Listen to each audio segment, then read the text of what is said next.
I really love chords, and I especially love chord progressions that kind of put a little surprise in there. They tweak the listener's ear a little bit. Unfortunately, in today's music, we kind of get served up the same 4 chords over and over again.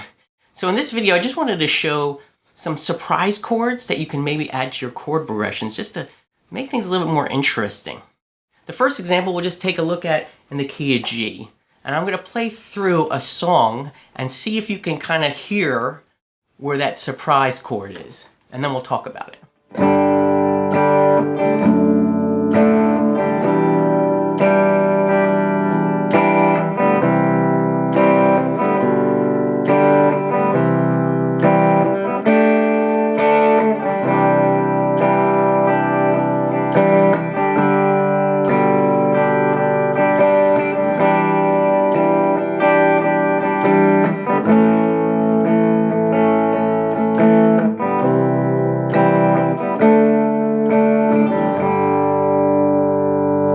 So I'm sure you heard it in the second part of that song.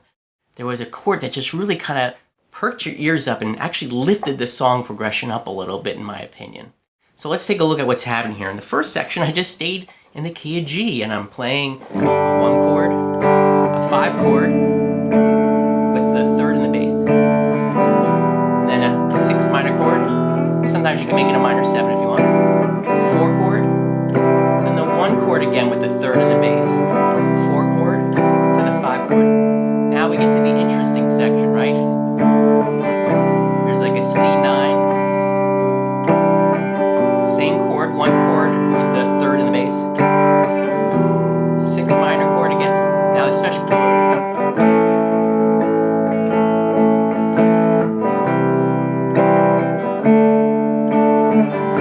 So why is that A chord so jarring? It's jarring, well, I shouldn't say jarring, but it's surprising because it's not diatonic to the key. If we're in the key of G, you'd be expecting an A minor chord to kind of stay in the key, but in this case, we're playing an A major that kind of lifts things up. And we're kind of like almost making things kind of deceptive a little bit because we're doing a minor 7 chord.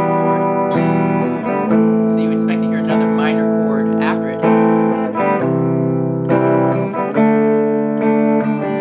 So let me do that. Let me actually play that section, but playing the diatonic A minor chord. And then you can see how it's kind of just, okay.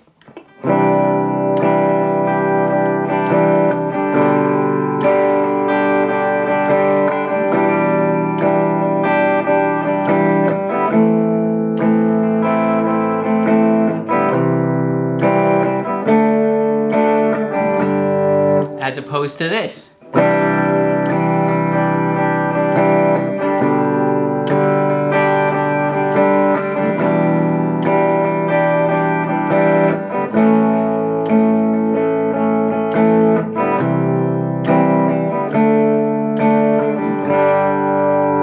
So to me, that's a big surprise. So the takeaway for this chord is when you're in the key, take the 2nd chord, which would be a minor chord, and make it a major chord. That really will uplift that kind of chord progression for you in your own songs. So in the second example, we're going to jump over to the key of C, but obviously you can transpose these ideas into any key that you're playing in any of your chord progressions that you're using. So let's go ahead and look at this. Again, I'm going to play the first time around, no surprises, and the second time around, I'm going to add the surprise in. All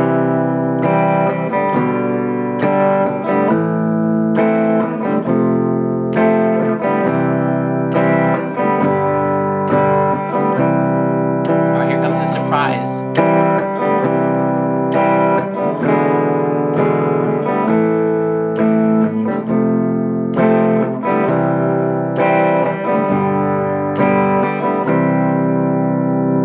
So hopefully you heard in the second time around, the second chord that I played really perked your ears up. It was like, whoa, where's that coming from? So let's take a look at what's happening here. In the first time around, I played this 1 chord C. Then I went to the 5 chord, which is G, but I put the B in the bass, kind of like what we saw in the first example. Then I went to the minor 6 minor chord, which is A minor in this key. Then I went to the 4 chord F. Then I went to the 1 chord, to the 5 chord G, back to the 1 chord C. But But the second time around, instead of going down to this B, this G over B, I used a dominant 7th chord. I used an E7 to get to the A minor. So it sounded like this.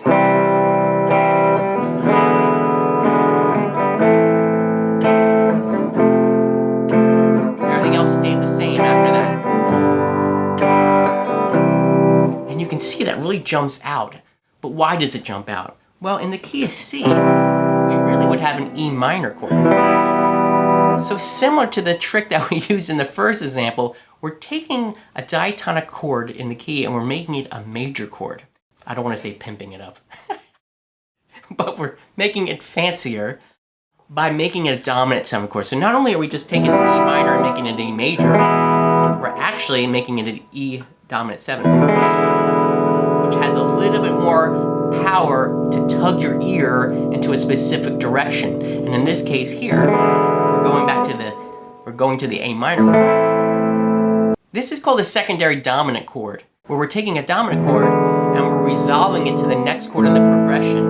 And it kind of leads you there because this would have been kind of the 5 chord of the next chord in the progression.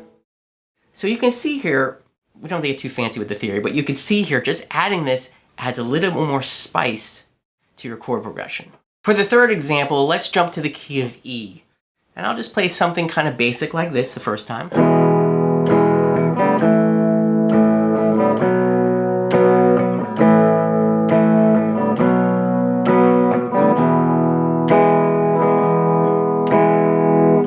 Nothing too fancy there, right? We're just basically playing a 1, 4, 5 chord progression. So let's take that and see if we can add a surprise chord into this.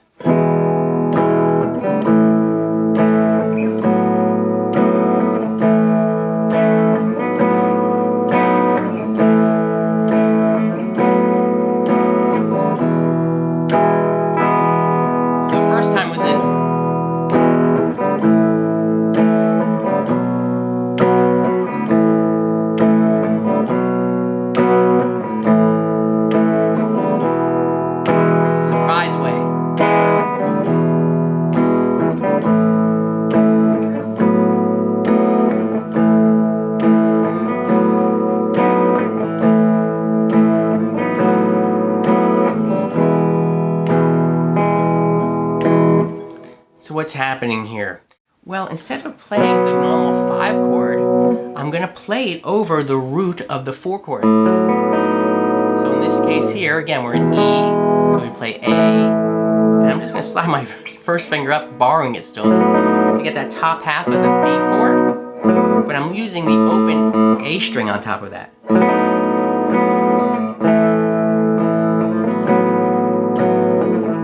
See, that's, to me, more interesting than this.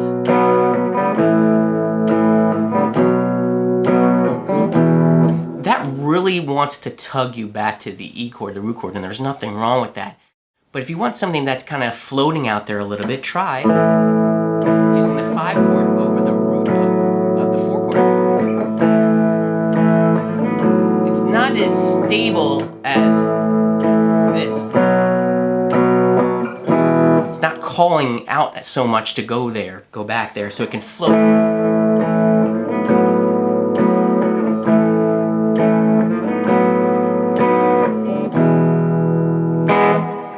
And here's another interesting thing that you could do as well. Kind of, instead of playing your 5 chord, you can actually play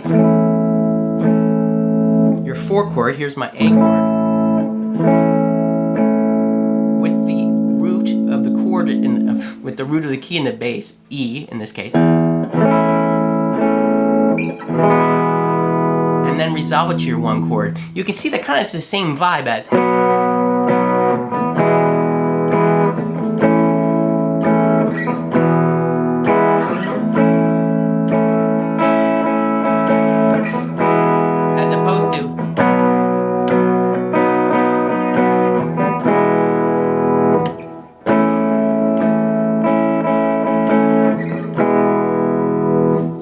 Something simple.